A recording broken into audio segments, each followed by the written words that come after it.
마라나타 할렐루야 투어 요한계시록 제22회 방송입니다. 지난해까지 계시록을 다 돌아보았는데요. 몇 가지 주제로 다시 여러분을 찾게 되었습니다. 오늘은 적그리스도에 대하여 이야기를 나누려 합니다. 주님께서 재림하시기 전에 적그리스도가 먼저 올 것이라는 사실은 잘 아실 것입니다. 근데 지금 적그리스도 영의 역사가 극심하다라고 하는 것 여러분이 느끼고 있겠지요. 자, 이런 상황에서 적그리스도는 주제로 오늘 이렇게 좀 깊이 있게 좀 다루어 보려고 합니다. 자, 적그리스도에 대하여 먼저 좀 용어를 살펴보겠습니다. 뭐 다 잘 아시겠습니다만은 간단히 살핍니다.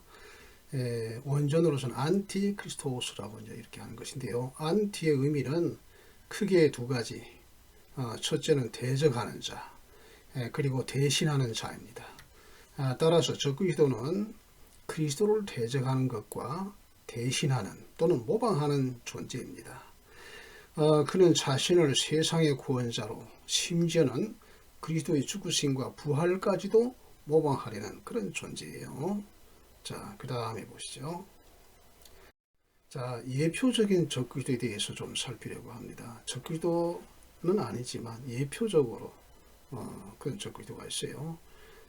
이 예표적 적그리스도는 이스라엘과 교회를 대적합니다. 과거 이스라엘을 대적했던 국가들, 뭐 이집트로부터 쭉 이렇게 그런 국가들 또는 왕들, 그리고 현대에 와서는 뭐 히틀러라든지 모태동, 스탈린, 김일성 등이 있습니다. 자, 이들의 공통점은 그냥 뭐 일반적인 독재자가 아니라 이스라엘과 교회를 박멸한 자들입니다. 사단은 나라들 또는 정치 권력자들, 독재자들 속에 역사하여 이스라엘 교회를 대적해 왔습니다. 계속 앞으로도 그럴 것이겠죠. 그 다음에 현재 지금 활동하는 적그리스도 영, 이것은 예수 그리스도를 대적하는 어떤 사상이나 또 말과 행동에 있어서 그리스도를 경멸하고 조롱하고 교회를 핍박하는 개인이나 단체, 국가 등 뭐 의식적으로나 무의식 중에 대적하는 모든 배후가 적그리스도의 영이다라고 하는 사실이에요. 여러분들이 주위에서 어떤 사람들 중에 말이죠, 까닭 없이 교회를 미워하고 뭐 그런 사람도 있지요. 자신들도 모르는 중에 모르겠습니다만은 그 안에 배후에 적그리스도의 영이 역사하는 겁니다. 우리가 인터넷에도 보면은 반기는이라고 하는 사이트가 있어요. 뭐 지금도 그것이 있을 것이겠습니다만 오래전에 그것 한번 들어가 봤는데요. 얼마나 교회를 경멸하고 비난하고 또 하나님 말씀을 가지고 말이죠, 자기네들 생각대로 끼워 맞춰 가지고 대적하고 뭐 이런 것들이 참 많아요. 얼마나 참 마음이 상했는지를 모릅니다. 하여간 그 모든 것들이 다 그 속에 적그리스도의 영의 역사가 있어서 그런 겁니다. 자, 그리고 한국 교회를 대적하는 단체들, 그 대적하는 단체들이 그 적그리스도의 영의 활동입니다만은 이 손정은 목사님이 글을 쓴 것을 제가 소개를 좀 해보려고 합니다. 한국 교회를 대적하는 단체들이 있습니다. 자, 첫 번째 정교조, 여러분 잘 아시죠? 이 정교조는 참교기라는 가면을 쓰고 어린아이들을 오랫동안 반국가적인 사상과 거짓 역사 교육으로 세뇌시켜 왔다. 여러분 잘 아시죠? 그들은 대한민국은 친일파가 세운 미제 식민지라고 하면서 미국을 몰아내고 대한민국을 해방시켜야 한다고 가르칩니다. 대한민국이 뭐 친일파가 세운 겁니까? 미제 식민지입니까? 아니죠. 근데 그렇게 가르친다는 거예요. 그리고 아이들에게는 노동자, 농민, 토시 빈민이 주인이 되는 나라를 만들기 위해 사회주의 혁명을 해야 한다고 하면서 계급투쟁 교육을 가르칩니다. 바로 공산주의 사상입니다. 자, 그래서 이런 그 정교적인 거기에 참여하는 사람들, 열심히 있는 사람들, 그 사람들 말이죠, 반기독교적입니다. 반기독교. 그게 적그리스도의 영의 역사입니다. 그 다음에 노동계, 민주노총 보세요. 우리나라 기업들이 무너지는 근본적 이유가 강성 노조이다. 노조들, 노동운동 계열들 이미 공산주의자들에게 대부분 장악되어 있다. 노조대 이간질 흑생성이 난무하는데 공산주의는 목적을 위해 수단을 정당한다. 그래서 강성 노조가 되는 것이다. 예, 여러분 목적이나 수단이나 다 정당화되어야 됩니다.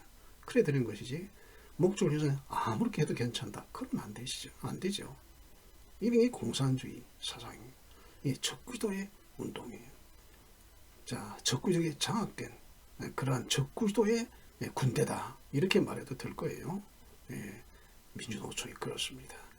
그러니까 이런 노총 안에서도 그리스도인들이 많이 있을 거예요. 제가 아는 어떤 사람에게 그런 이야기를 했습니다.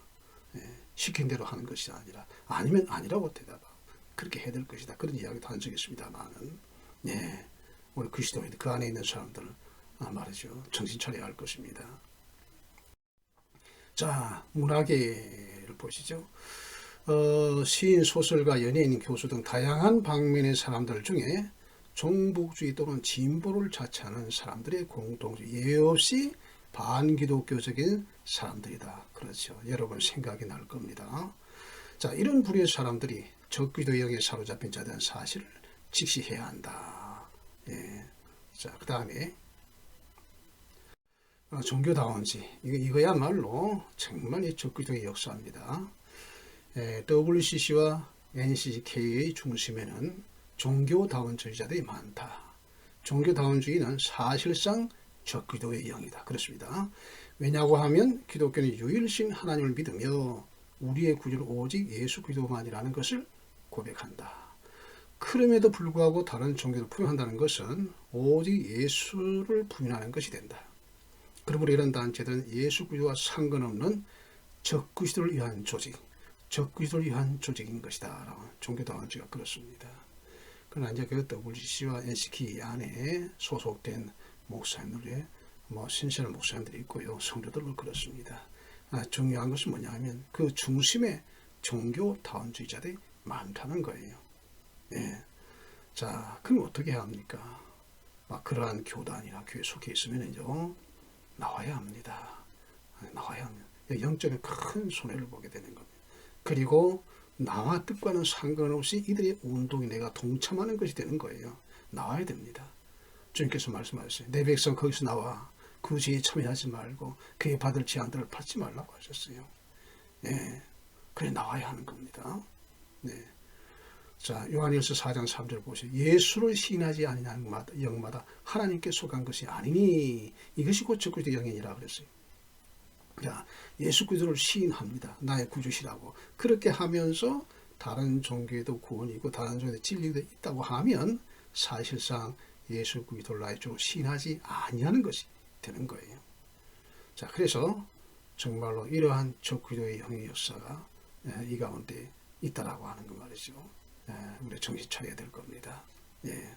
자, 이상 네 가지를 그 목사님 그 말씀하신 것을 제가 이렇게 소개를 해드렸는데요. 제가 이것을 여러분들에게 보여드리는 이유가 있습니다. 이게 뭔가 하니 이 적그리스도 장차 나타날 그 한 사람의 적그리스도가 어느 날 짠 하고 갑자기 나타나는 게 아니에요. 무슨 얘기냐고 하면 적그리스도가 나타날 수 있는 올 수 있는 길을 여는 것이 있어요. 준비하는 것이 있습니다. 그게 뭡니까? 방금 말씀드린 이런 것들입니다. 적그리스도의 운동이 있다는 거예요. 적그리스도의 영의 역사가 있다는 거예요. 자, 여러분 온 세계를 보세요. 온 세계가 지금 사회주의로 가고 있죠. 남미도 그러고 유럽도 그러고 말입니다. 자, 이런 것도 결국 뭡니까? 적그리스도의 오는 길을 예비하는 것이다. 이렇게 볼 수가 있어요. 예, 교회 안에도 이 적그리스도 영의 역사가 있습니다. 이런 것도 우리가 잘 분별해야 될 겁니다. 자, 그러면 다음에 이제 본론으로 들어갑니다. 이제 장차 나타날 그 적그리스도에 대해서 살핍니다. 자, 요한일서 2장 18절 아이들아 지금은 마지막 때라 적그리스도가 오리라 하는 말을 너희가 들은 것과 같이 지금도 많은 적그리스도가 일어났으니 그러므로 우리가 마지막 때인 줄 아노라. 여기 두 번의 적그리스도가 등장하는데 맨 먼저 언급된 적그리스도가 장차 나타날 그 적그리스도, 영어로서는 Dead Antichristo라고 이렇게 되어 있어요. 그 장차 나타날 적. 그리고 이제 밑에 있는 것은 많은 적그리스도, 지금도 많은 적그리스도들이 일어났지요. 자, 그래서 우리가 지금 마지막 때인 줄 아노라. 예, 그러면 그 적그리스도가 어떻게 나타날 것인가? 예, 다음 평화의 사도로 세상에 등장할 겁니다. 누군지는 모르지만은 평화의 사도로 세상에 갑자기 등장할 거예요. 자, 계시록 6장 2절 첫째인 백마 기사의 등장입니다. 백마는 평화의 상징. 그가 적그리스도임을 확인해 주는 확실한 시그널이죠. 중동 평화, 세계 평화를 가져오는 자로 등장합니다.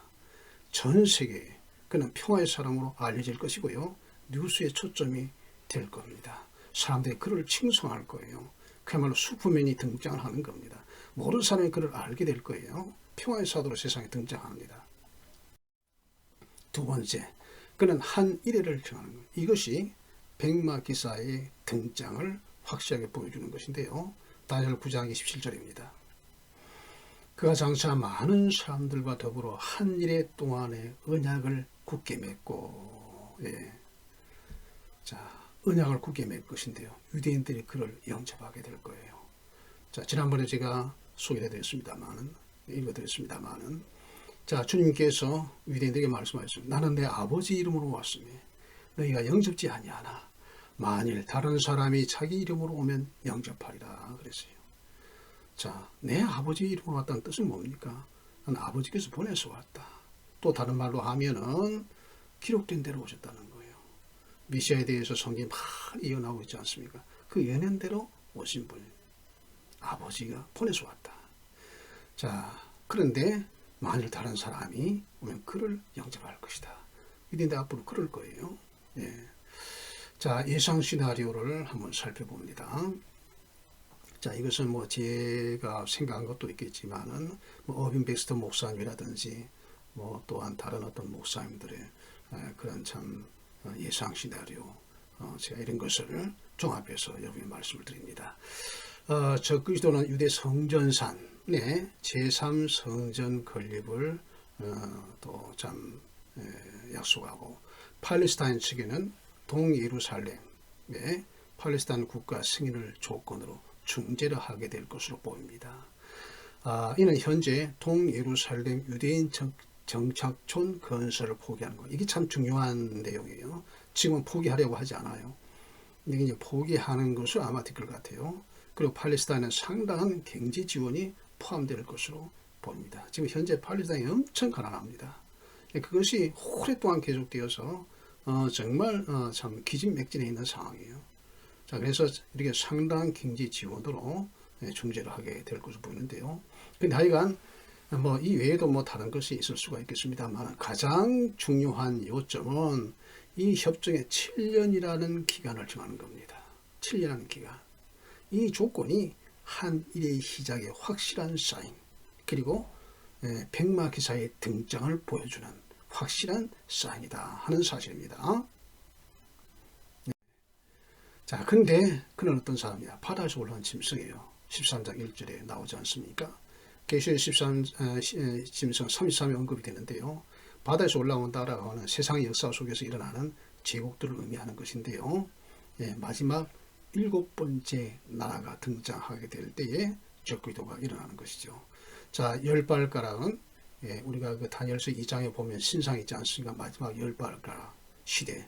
그다음에 계시록에서 말하는 열불은 그 나라가 나타나는 것이죠.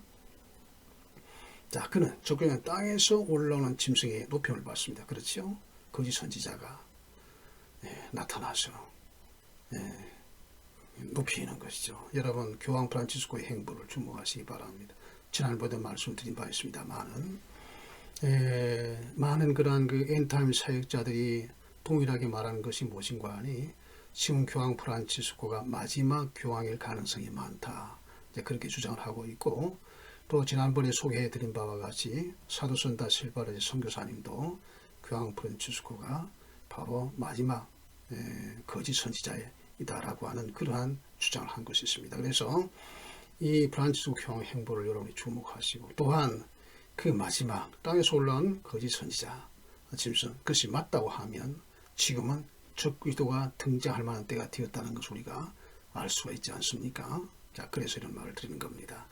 자, 그리고 이 적그리스도의 등장과 함께 세계는 대재앙을 맞이하게 돼요. 정마, 흑마, 청황마, 즉 전쟁과 그 다음에 기근과 역병이 차례차례 다가오게 되는 겁니다. 결국 적그리스도는 평화가 아닌 무엇을 가져와요? 재앙을 가져오는 자인 것을 보여주는 겁니다. 세 번째, 그는 암살을 당하지만 다시 살아날 겁니다. 암살을 당할 거예요.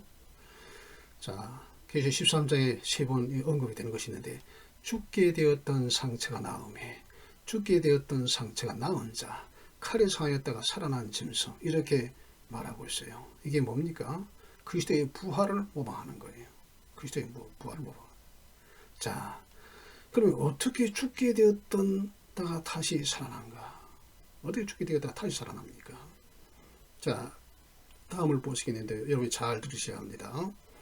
자, 네 번째, 그는 천에 있었고 여덟째 왕이면서 일곱 중에 속한 자다. 계시록 17장 11절. 전에 있었다가 지금 없어진 짐승의 여덟째 왕이니 일곱 중에 속한 자라. 제가 과거에 이 계시록을 연구하면서 이게 굉장히 어려웠습니다. 아니, 여덟째 왕이면서 일곱 중에 속한 자가 도대체 무슨 뜻인가? 굉장히 참 궁금했었고 어려웠습니다. 예. 알고 보니까 쉬운 거였었는데 그때 당시는 굉장히 어려운 거였습니다. 자, 그 짐승은 천에 있었지만 요한 시대에는 없어졌습니다. 적그리스도는 이미 전에 있었던 자라는 것. 근데 그는 요한 시대 이전에 있었던 다섯 왕 제국 중에 속한 자라는 것. 네. 예. 자, 17장 10절에 보면 또 일곱 왕이라 다섯은 망하였고 하나는 있고 다른 하나는 아직 이르지 아니하였으나 이르면 반드시 잠시 동안 머무리리라. 일곱 왕이라고 하는 것은 짐승의 머리, 용의 머리가 다 일곱이지 않습니까? 그 일곱 머리가 무슨 뜻인고 하니 일곱 왕이라는 거예요. 일곱 왕이. 그럼 그 일곱 왕이 무엇이냐? 일곱 왕은 이집트, 아수르, 바벨론, 미디, 페르시아, 헬라, 로마. 그 다음에 일곱 번째 부할 로마. 예. 자, 여기서 이제 하나는 있고는 요한시대 로마를 가리키고요. 다른 하나는 일곱 번째 머리. 이 장차 적그리스도의 등장과 함께 적그리스도의 나라로서 이제 나타나게 될 텐데요. 일곱 머리로 상징되어진 제국 혹은 왕들은 모두 이스라엘과 관련된 겁니다. 예, 이스라엘과 관련된 거예요. 이게 뭔가 하니 이 적그리스도 짐승과 용이 이스라엘을 대적으로 하나님께서 허락을 하신 겁니다. 권세를 주신 거예요. 자, 그런데 그래서 이제 이스라엘과 관련된 거예요. 그래서 일곱 번째도 그럴 것입니다. 예. 그러면 또 여덟 번째 왕이란 무엇이냐? 이제 해답이 이제 있습니다. 여덟 번째 왕이란 무엇이냐? 자, 그는 전에 있었던 짐승은 장차 무적으로도 올라올 것입니다. 현재 무적. 여덟째 왕을 지금 말하는 거예요. 여덟째 왕을 말하는 거예요. 네. 네가 본 짐승은 천에 있었다가 지금은 없으나 장차 무적으로도 올라와 멸망으로 들어갈 자니 하늘이 중간에 올라올 것인데요. 잘 들으시길 바랍니다. 전에 있었던 그 짐승은 헬라 다섯 번째죠. 헬라의 안티오쿠스 에피파네스를 말합니다. 그는 BC 164년경에 유대인 수만 명을 살해하고 예루살렘 성전에 제우스 신장을 세우는 등 성전을 모독한 왕입니다. 그런데 이제 유다 마카비가 전쟁을 일으켜서 성전을 탈환하지요. 이 사건이 수전절이라는 절기의 기원이 되었습니다. 자, 그럼 수전절이라는 것을 한번 또 설명을 좀 하지요. 예, 수전절이란 더럽혀진 성전을 정결케 하고 수리하는 것을 기념하는 명절입니다. 헬라 왕 알렉산더 사후에 그에 휘하 네 장군이 각각 제국을 분할하고 그중 셀쿠스 왕조의 수리아 왕 안티오쿠스 에피파네스 4세가 아까도 말씀드린 주전 164년경 예루살렘을 점령했고요. 성전에 제우스 선상을 세우고 돼지피를 뿌려 하나님의 성전을 모독합니다. 유대인들은 돼지고기는 아예 먹지도 않지요. 부정하다고 해서. 그런데 그 신상에 돼지피를 뿌려서 하나님의 성전을 모독합니다. 그때 유다의 하스모니안가의 마카비가 해방전쟁을 일으켜가지고 성전을 재탈환하고 성전 예배를 회복하지요. 그래서 이것을 기념하여 지키게 한 것이 수전절입니다. 히브리 말로는 봉헌을 뜻하는 하누카라고 부르죠. 그래서 군대를 일으켜가지고 성전을 탈환하고 정결케 하여 봉헌한 것을 기념한 절기가 수전절입니다. 참고로 수전절이라는 말이 나오는 데가 요한복음 10장 22절 이하에 나옵니다. 주님께서 예루살렘 그 솔로몬 행각에 계셨을 때 유대인과 대화하는 장면이 나오는데요. 수전절에 그런 일이 있었습니다. 그래서 이 수전절의 원인이 참 무엇인가? 그것이 바로 전에 있었던 짐승의 그런 역사를 말하는 것이죠. 자, 그런데 그 수전절이 있게 된 그 사건을 일으킨 것은 다니엘서의 예언이 성취되었던 사건이라는 거예요. 다니엘 11장 31절에 보면 군대는 그의 편에 서서 성소 곧 견고한 곳을 더럽히며 매일 드리는 제사를 폐하며 멸망하게 하는 가증한 것을 세울 것이며 그가 또 언약을 배반하고 다니엘서에서 기록됐던 예언이 성취가 되었는데 안티오쿠스 에피파네스 사세를 통해서 성취가 되었다. 이제 그런 이야기입니다. 자, 그런데 이 사건이 장차 대환란기에 또다시 재현될 거예요. 마태복음 24장 15절에 예수님께서 하신 말씀입니다. 다니엘이 말한 바 멸망에 가증한 것이 거룩한 곳에 선거든 인 것을 보거든. 옛날에 있었는데 또 있을 것이다 그 말이죠. 읽는 자는 깨달으라 그랬어요. 읽는 자는 깨달으라. 자, 그때 유대에 있는 자들은 산으로 도망하라. 엄청난 살육이 있기 때문에 이제 그러지요. 자, 그래서 천에 있었던 것이 또다시 있게 될 것이다 하는 겁니다. 천에 있었던 짐승이 또다시 나타나는 것이죠. 이것이 바로 여덟째 왕이다 하는 겁니다. 자, 칼에 상하였다가 살아난 것은 무저갱에서 올라온 그 짐승의 영이 칼에 상한 자에게 들어감으로써 그렇게 되는 거예요. 자, 안티오쿠스 에피파네스의 역사에던 적그리스도의 영이 그에 들어가서 부활합니다. 부활을 흉내내는 것이죠. 자, 그래서 여덟째 왕으로 나타나는 거예요.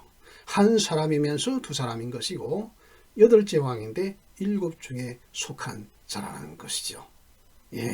그렇습니다. 자, 그때 둘째 짐승, 거짓 선지자죠. 첫 번째 짐승의 우상을 만들게 하여 다니엘의 예언을 성취시킵니다. 왜 그렇게 합니까?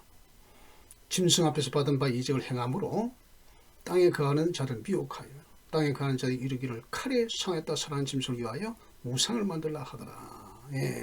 그렇게 평화의 사람으로 왔었는데 죽임을 당했다가 다시 살아나니까 얼마나 세상에 놀랍니까? 사람들이 또한 기뻐하겠지요. 자, 그래서 이 거짓 선지자가 그를 아주 높입니다. 우상까지 만들게 하고요. 사람들에게 섬기게 하고 그러지 않습니까? 자, 따라서 이 적그리스도는 여덟째 왕이면서 일곱 중에 속한 자이다 라고 하는 거예요.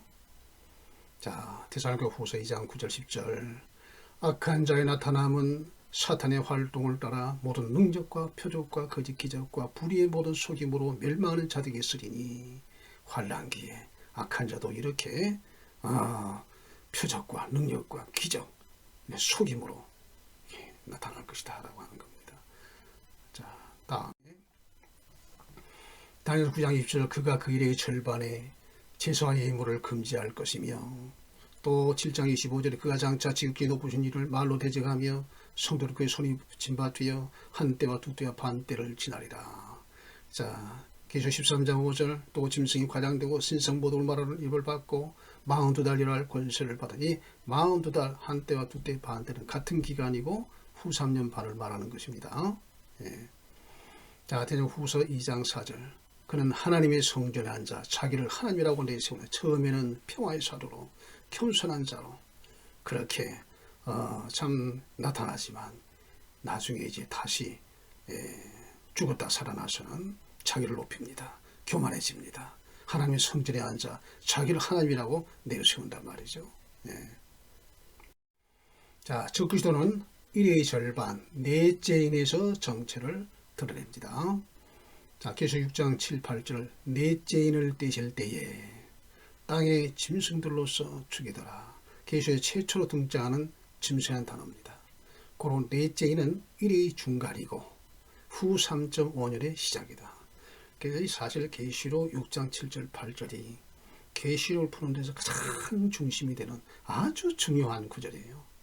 근데 사람들이 이것을 간과합니다. 숨겨져 있어요. 아직도 이것을 모르는 분들이 계세요. 그래서 이 중간이 어디냐를 정하는 것, 그것을 아는 게 엄청 중요한 것입니다. 그런데 넷째를 떼실 때 짐승이라는 단어가 처음으로 등장하지 않습니까? 자, 그래서 그때가 1위 중간이면서 후 3.5년의 시작이 되는 것이죠. 예. 자, 그리고 계시록 13장은 넷째 넷에부터 권세를 행할 짐승들 이야기입니다. 단일 정부, 단일 종교, 단일 세계 경제, 666 시스템이죠. 예. 자, 6번째입니다. 그 짐승은 두 증인을 살해하는 것으로 박해를 시작을 합니다. 예. 자, 계시록 11장 7절 그들이 그 증거를 마칠 때에 무저갱으로부터 올라오는 짐승이 저희로 더불어 전쟁을 일으켜 저희를 이기고 저희를 죽일 터인저. 예. 두 증인은 한 일의 시작부터 증인의 사명을 수행합니다. 자, 두 증인이 나타나서 회개를 외칩니다. 심판을 외칩니다. 주님께서 오실 것을 말합니다. 자, 그렇게 증언을 하지요. 3년 반 동안. 그리고 이적과 기사를 행합니다.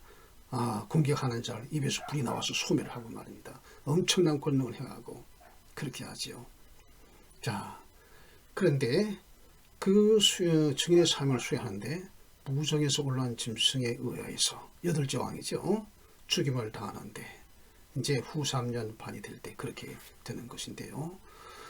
제가 전에도 말씀을 드렸습니다만 이 두 증인 대표 증인입니다. 예루살렘을 중심으로 증인의 사명을 감당할 거예요. 자, 그런데 그때에 전 세계에 이 두 증인과 같은 그런 증인의 사명을 감당할 자들이 일어날 것입니다. 이건 사도선다 설바라지 그 선교사님이 그렇게 주장합니다. 저는 그것을 동의합니다. 동의해요. 왜냐하면 우리가 이스라엘 상황을 통해서 교회의 모습을 보는 거예요. 교회 상황을 알 수가 있는 거예요. 자, 그래서 우리 대한민국에도 이 두 증인과 같은 그러한 사역을 감당할 자들이 많이 일어날 것으로 봅니다. 틀림없이 그럴 거예요. 자, 그래서 전 3년 반 동안에는 이렇게 증인을 죽이는 그런 일은 순교가 일어나거나 그러지는 않겠지만 정확하게는 모르겠습니다. 하여간 좀 평화로운 그런 때예요. 그런데 이제 후 3년이 될 때에 대대적인 박해가 오게 되는데 그것은 증인을 살해하는 것으로 박해가 시작이 되는데 전 세계의 두 증인들 사명을 감당한 자들에도 어려움이 오지요. 예. 자, 적그리스도는 해외 입은 여자와 교회를 박해할 것이다. 해외 입은 여자란 이스라엘 말하는 것이죠. 자, 계시록 12장 13절 용이 자기가 땅으로 내어 쫓긴 것을 보고 남자를 낳은 여자를 박해하는지라. 용은 눈에 보이지 않지 않습니까? 그러면 누가 이렇게 하는 겁니까? 적그리스도가 권세를 받아서 남자를 낳은 여자 이스라엘 박해를 하게 되지요. 자, 그래서 이 해외 입은 여자 이스라엘은 광야로 도망합니다. 도망하는데 용이 여자에게 분노하여 돌아가서 그 여자의 남은 자손 곧 하나님의 계명을 지키며 예수의 증거를 가진 자들과 더불어 싸우려고 바다 모래 위에 섰더라. 여러분, 여기 그 여자의 남은 자손 이게 누굽니까? 이게 가장 중요합니다. 아주 중요한 내용이에요. 누구이겠어요? 그 이제 남은 자손은 교회입니다, 여러분. 방금 말씀을 드렸지요. 전 세계에 두 증인과 같은 사명을 감당하는 자들, 믿음의 사람들이 말이죠. 마지막으로 복음을 외치고 심판을 외치고 다시 오실 주님을 증거하고 자, 그렇게 할 거예요. 그런데 적그리스도가 싸우는 거예요. 그 여자의 남은 자손 곧 하나님의 계명을 지키며 예수의 증거를 가지고 더불어 싸우려고 바다 모래 위에 섰더라. 그러니까 이건 후 3년 반부터 대대적인 박해가 있을 것인데 특별히 짐승의 표 666 그러한 시스템을 가지고 전 세계를 강제합니다. 표적은 두말할 것 없이 교회입니다. 표적이 교회예요. 온 세상 다 받을 거예요. 그러나 신실한 손들을 받지 않겠죠. 거기서 싸움이 일어나는 것이고요. 전쟁이 일어나는 겁니다. 그래서 많은 사람들이 순교를 당할 것이고, 또 어떤 사람들은 주님께서 말씀하신 바대로 그때 유대에 있는 자는 산으로 도망하라고 했죠. 유대에 있는 자는 산으로 도망. 전 세계의 모든 그리스도인들 중에 그때가 되면 순교를 당하는 이도 있을 것이요. 주의 말씀을 따라서 이 환란이 지나가기까지 당하기까지 도망을 하여서 어떤 뭐 동굴에나 산에나 은신처를 만들고 거기서 공동체 생활을 하면서 이 때를 지나가도록 그렇게 할 거예요. 그렇게 봅니다. 자, 그래서 우리가 이런 내용을 아는 것이 대단히 중요합니다. 그래서 맨 처음에 제가 말씀을 드린 바와 같이 한일이가 시작되면 이 말씀을 들은 모든 사람들은 알게 될 거예요. 백마기사의 등장을 알아요. 자, 그렇게 되면 이제는 7년 대환란이 시작되었다. 이제 세상은 7년이 남은 것이다. 주님께서 곧 오신다. 이제 적그리스도가 등장했다. 그럼 각오하고 결심할 거 아니겠어요? 자, 그래서 이러한 환란 동안에 참 이기기 위해서 참 열심히 기도하고 준비하고 싸울 수 있지 않겠어요? 그래서 이런 말씀 우리가 공부하는 것이 참으로 대단히 중요하다 할 것입니다. 자, 적그리스도 세력은 아마겟돈에서 파멸을 당할 것이다. 여러분, 자, 이런 일이 있기 전에 교회는 휴거가 되지요.